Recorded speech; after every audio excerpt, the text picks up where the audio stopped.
et bienvenue sur ma chaîne. Je suis ravie de vous retrouver avec une nouvelle vidéo. Aujourd'hui, je vous propose un format un petit peu différent. J'avais envie de reprendre le, le petit carnet que l'on a créé donc avec Eugénie lors du Super Challenge de l'Avent. Donc elle a proposé, donc Eugénie c'est Super Mama des Vosges, elle avait proposé ça sur son Patreon. Et elle avait donc le tutoriel complet donc pour faire toute la structure, etc. Donc sur sa boutique. Donc je vous mettrai les liens en barre d'infos. Donc là, je vous présente les quelques thèmes que j'avais réalisés et j'avais vraiment envie de me replonger dedans, même si on n'est plus du tout en période hivernale et dans le dans le calendrier de l'Avent, loin de là, mais voilà, j'étais inspirée et j'avais vraiment envie de m'y replonger, donc je fais à mon rythme.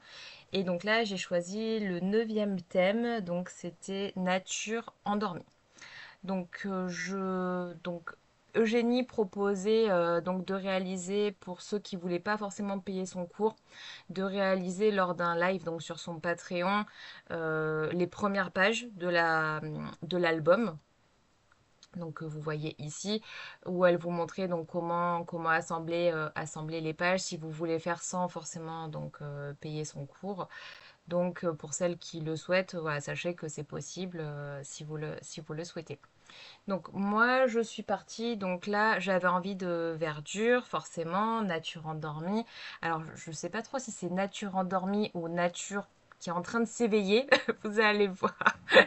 Mais j'avais une idée en tête et je voulais voilà, faire un semblant de forêt, de, d'herbe, encore un petit peu foncé, puisque du coup, voilà, ça reste endormi, entre guillemets, je mets bien des guillemets.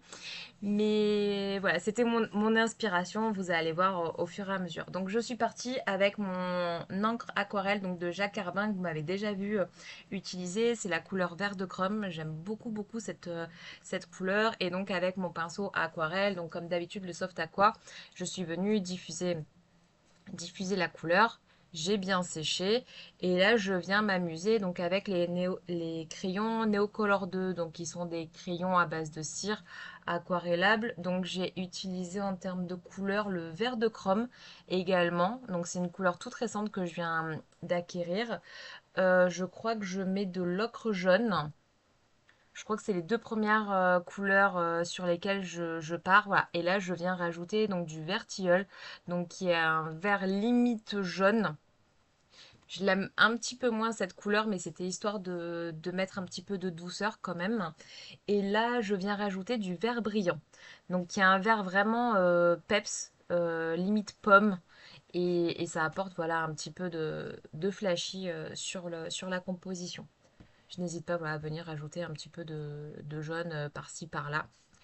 J'avais du papier de soie que j'ai récupéré dans un colis, donc du papier de soie de couleur vert foncé. Et je me suis dit que ça pourrait rajouter un petit peu de matière sur ma page et que ça pouvait être intéressant donc de coller ça. Donc je viens avec ma colle en bâton. Après, comme d'habitude, vous utilisez ce que vous avez chez vous. Il n'y a pas de règle, vraiment. On est là pour se faire plaisir et laisser libre cours à notre imagination. Donc nos stress, on fait vraiment avec ce qu'on a. Donc je viens poser, donc avec des tout petits morceaux que je viens déchirer, je viens voilà poser mon petit papier de soie. Et j'avais vraiment envie dans mon idée, voilà, je vous détaille tout ce à quoi j'ai pensé. J'avais envie de créer comme une illusion de prairie. Voilà, je voulais vraiment quelque chose d'un petit peu arboré, champ. Voilà, ce genre de choses. C'était vraiment mon idée et vous verrez après, mais j'avais envie de placer des papillons. Voilà, en gros, mon idée de base. Là, j'ai déjà utilisé ça dans une de mes pages que vous avez vu au tout début avec le renard. En fait, c'est du papier de soie avec déjà des motifs donc d'eucalyptus avec donc ces jolis branchages donc que je suis venue découper hors caméra parce que sinon ça aurait été un petit peu long pour vous. Et j'aime vraiment beaucoup ce papier. Donc je l'ai trouvé chez Cultura pour celles et ceux que ça intéresse. Et j'aime vraiment beaucoup. Et ces feuilles se découpent très très bien. Ils se déchirent pas, enfin, pas trop. Et il n'y a que quand on met de la colle où il faut être un petit peu vigilant parce que ça reste du papier de soie et que c'est quand même fin. Mais vraiment, j'aime beaucoup le rendu. Là, donc, je viens avec un petit tampon donc de All Crate. Donc, forcément, je suis pas sûre d'avoir la planche sous la main. Donc, comme d'habitude, je vous mettrai. Oui, je vais faire du bruit. Donc, je vous mettrai les références du tampon. Donc, quelque part dans la vidéo, si ça vous intéresse. Donc, voilà, je voulais intégrer des plantes, comme je vous ai dit, mais le thème étant nature endormie, je voulais pas mettre non plus trop de couleurs. Voilà, pour faire encore quelque chose voilà, entre deux, en intersaison. Donc là, c'est avec une petite fleur donc d'une planche donc de l'encre pas l'encre et l'image de All Crate, pardon, je vais y arriver.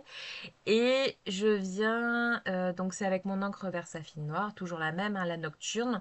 Et là, donc je viens avec des feuillages d'une planche de tampon, donc de la fée du scrap. Donc pareil, je vous le mettrai en incrustation quelque part. Alors vous verrez finalement ce tampon-là, on le verra très peu, celui de la fée du scrap. Donc j'ai utilisé une encre de la marque Make Art. C'est la couleur Fern Green. Et au final, c'est une couleur aquarellable. Je ne pensais plus parce que je l'utilise que très peu. Et les marques de tamponnage vont facilement s'estomper. Donc, mais bon, ça fait partie du processus, donc c'est pas grave. Voilà. Là, je voulais rajouter un petit peu de matière, enfin de matière, non, mais un petit peu de relief et de contraste, donc avec un pochoir donc de Chou and Flowers. Donc pareil, je vous mettrai à chaque fois au fur et à mesure dans la vidéo les noms. Et en fait, donc j'ai utilisé des pigments Magicals. Donc je pense que j'ai utilisé le euh, Seagrass Green, mais au final ça rend pas comme j'aimerais. Donc je viens plutôt avec mes encres Distress. Donc je viens avec deux verts différents, un relativement clair et l'autre un petit peu plus foncé. Mettre donc mes motifs de pochoir. Euh, voilà, en gros. Ensuite, je viens compléter donc avec un petit tampon de fond de Holland Crate, donc où c'est plein de petites croix. Et je viens directement, vous voyez, sans utiliser de bloc acrylique, déposer quelques petits tamponnages. Donc encore une fois, pour apporter un petit peu de relief à ma page. Je viens donc avec toujours mon encre Versafine hein, claire, la nocturne, rapporter donc voilà, apporter pardon quelques petites croix, quelques petites touches voilà pour créer un petit fond qui me convienne bien. Je viens sécher avec mon heat gun comme d'habitude. Et là, je viens avec un crayon Neocolor 2. Donc, c'est le pourpre. Pareil, c'est un des derniers que je me suis acheté. Je me suis acheté 4-5 couleurs là récemment. Donc, plusieurs verts. Donc, entre le vert olive, le vert de chrome, ce genre de choses. L'ocre jaune aussi que j'ai acheté. Et le pourpre. Et j'ai dû prendre aussi un marron. Voilà, pour compléter petit à petit ma collection. Et c'était des couleurs qui me faisaient bien envie. Il y avait des promotions, je sais plus sur quelle boutique. Mais ouais. Bon, bref, c'était la petite anecdote du jour. Voilà, donc je viens rajouter quelques petites touches de couleurs, voilà, comme des petits pétales de fleurs qui viendraient virevolter dans l'air. Voilà, je vous détaille tout aujourd'hui, hein. Vraiment, je vous explique où part mon imagination quand je me lance dans une créa. Voilà, donc là, je viens coller donc avec ma colle en bâton. Donc, ma petite tige. Alors, je galère un petit peu à la positionner parce que du coup, c'est hyper fin, ça s'enroule sur elle-même, etc. Voilà, ça s'entortille. Et c'est vrai que les branchages qui sont relativement fins, il y a un petit bout qui s'est cassé, mais sinon, au détourage, vous pouvez y aller sans problème. C'est juste lors du collage qu'il faut être un petit peu vigilant, mais voilà, ni vu ni connu, ça se voit pas, on rattrape. Miss Boulette est de retour, mais c'est pas grave, voilà. On s'en fiche, on est là pour se faire plaisir et vous voyez, au final, on voit pas du tout que ça s'est cassé, donc peu importe. Voilà, ça fait partie des aléas de l'art journal, on s'en fiche. Voilà, je viens donc juste pour les petits détails avec ma sticky glue donc de Art by Marlène, comme toujours, hein. C'est vraiment tous les basiques que j'utilise au quotidien. Je vous ferai peut-être d'ailleurs une vidéo prochainement sur mes basiques. À force, vous voyez voilà, certains produits qui reviennent régulièrement, mais pour ceux qui se lancent dans l'art journal, si ça vous intéresse, je vous ferai peut-être une petite vidéo avec voilà les quelques encres peut-être à acheter au tout début si vous débutez, que vous savez pas trop vers quoi vous orienter.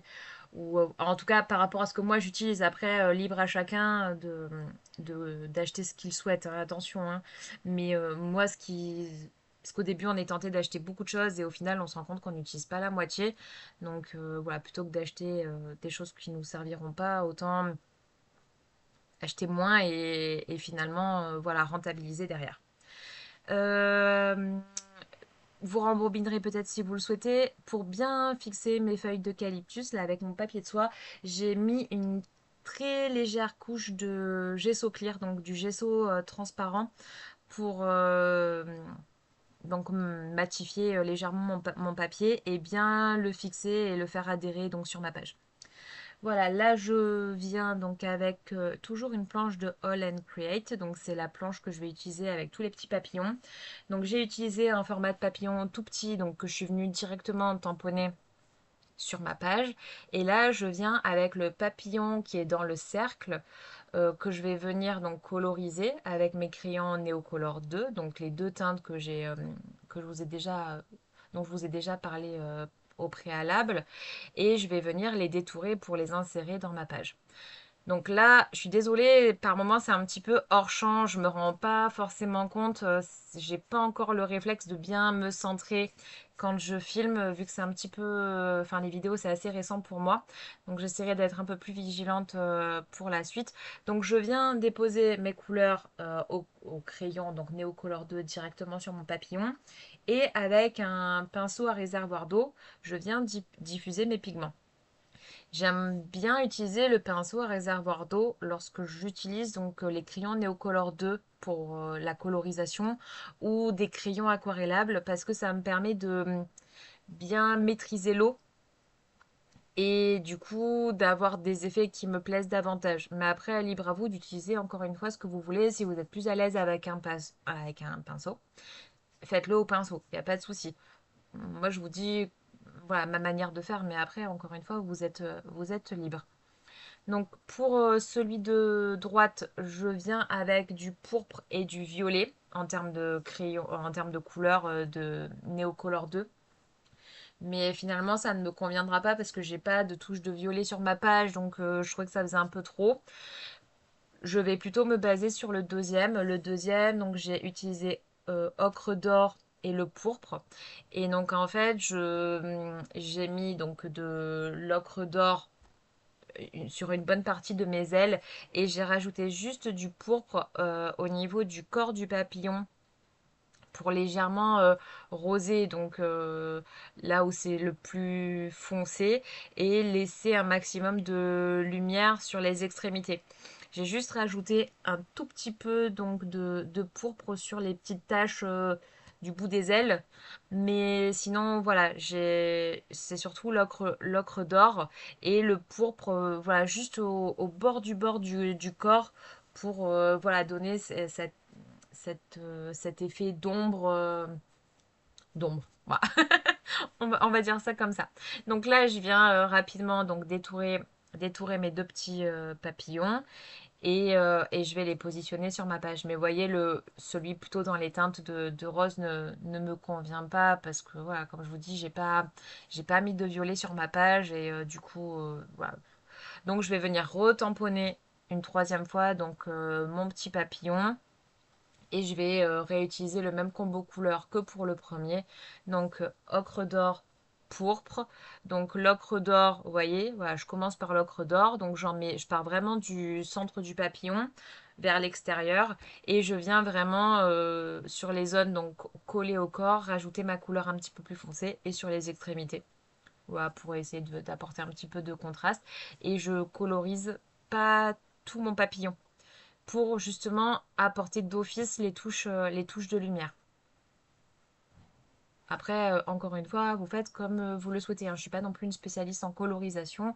Loin de là, c'est juste, voilà, j'aime bien fonctionner comme ça pour mes colorisations, mais après, vous faites comme vous le souhaitez.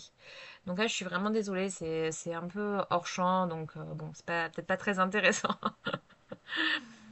Voilà, donc là, je m'inspire vraiment de ma colorisation du premier pour refaire la même chose et je viens bien sécher entre deux couches pour éviter qu'il n'y ait trop d'eau et que bah, ça fasse des taches après et que enfin, que le rendu soit moins joli.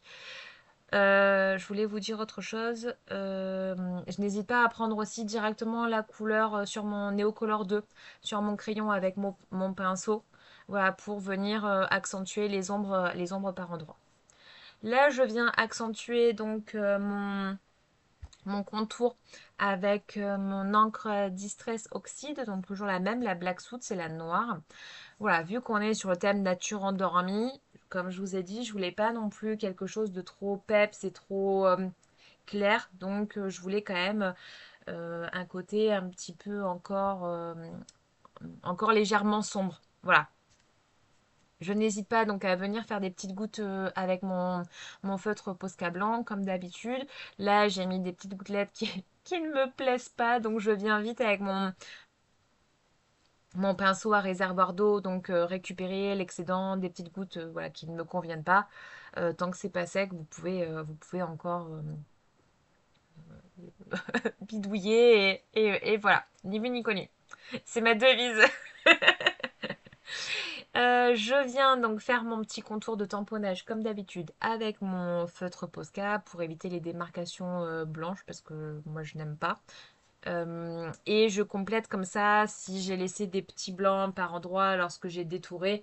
Au moins ça permet donc de réajuster et de faire un petit peu plus propre. Je viens coller mes deux petits papillons donc qui me plaisent. Je mets pas de la colle de partout. Je mets de la colle surtout au centre. Ça peut paraître bête, hein, mais c'est pour laisser un petit relief au niveau des ailes qui reste légèrement mobile, on va dire ça comme ça. Voilà. Là, je viens rajouter quelques petites touches de lumière donc sur mes papillons avec mon Posca blanc, donc comme d'habitude.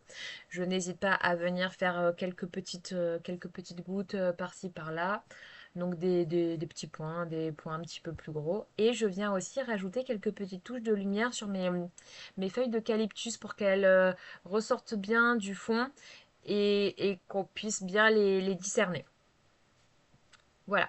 Là, je reviens tamponner du coup ma petite fleur d'origine, parce que du coup, avec le papillon, l'eucalyptus, on la voit plus trop. Alors, c'est pas très pratique du fait que bah, il y ait une épaisseur d'un côté et que de l'autre, j'ai ma petite page qui est un peu dans le vide. Donc, bah, je fais comme je peux. Je n'hésite pas, même s'il n'y a plus beaucoup d'encre, à venir faire quelques petites estampes donc sur ma page de droite. Même si ça fait juste griser, c'est pas grave, ça fait voilà des effets et moi ça me convient bien. Là, je viens rajouter quelques petites touches de doré, donc toujours avec mon encre acrylique dorée, donc c'est l'or éclatant iridescent. Voilà, bon, j'ai fait des grosses, des grosses boulettes en haut comme d'habitude, mais c'est pas grave. Et après, donc pour correspondre au thème, j'ai récupéré ce gros texte, donc le mot Dream. Donc c'est issu d'une page de collage soupe pour celles qui connaissent, donc qui propose plein de pages de collage avec des illustrations, etc. Donc là, c'est un fichier digital que j'ai acheté sur son site et que j'ai imprimé de chez moi. Et donc voilà, j'ai découpé ces lettres. J'ai j'ai ajouré hein, au centre des lettres pour enlever tous les petits blancs. Et je suis venue donc faire hors caméra le contour au Posca noir. Voilà, en sachant que j'ai imprimé sur du papier 80 grammes, hein, comme à chaque fois. papier relativement fin, papier d'imprimante standard. Voilà, avec mon imprimante laser. Donc ça, voilà. Je n'hésite pas à venir rajouter quelques ombres avec mon crayon noir aquarellable. Donc là, je viens directement. Il y en a peut-être qui vont me dire qu'il faut surtout pas faire ça, mais je viens directement humidifier ma mine pour donc marquer les ombres par endroits, donc sur mes lettres et le contour de ma page. Voilà, pour vraiment assombrir et voilà, donc je réfléchis pas trop, hein, c'est vraiment des traits contours faits un petit peu à l'arrache, hein, comme on dirait, mais voilà. Et là, je viens du côté opposé donc de mes lettres pour ajouter les petites touches de lumière. Avec le Posca, ça marche pas très très bien, donc je viens avec mon petit stylo le Uniball, je crois, le blanc. Voilà, pour vraiment donc marquer de manière un petit peu plus fine les ombres. Voilà, bah écoutez, ma page est finie. Donc, je vous montre la vitesse réelle un petit peu, enfin de plus près. Donc, on voit quand même, voilà, le rendu du pochoir. On voit, voilà, les petites gouttes, les tamponnages, voilà, les effets de texture et voilà. Donc, c'était pour ma nature endormie. Voilà. Et ben écoutez, j'espère que cette vidéo vous a plu. Moi, comme d'habitude, j'ai pris beaucoup de plaisir à la tourner. N'hésitez pas à me dire ce que vous en avez pensé en commentaire. Je vous souhaite une très belle journée et puis je vous dis à très vite pour de futures vidéos. Bye bye!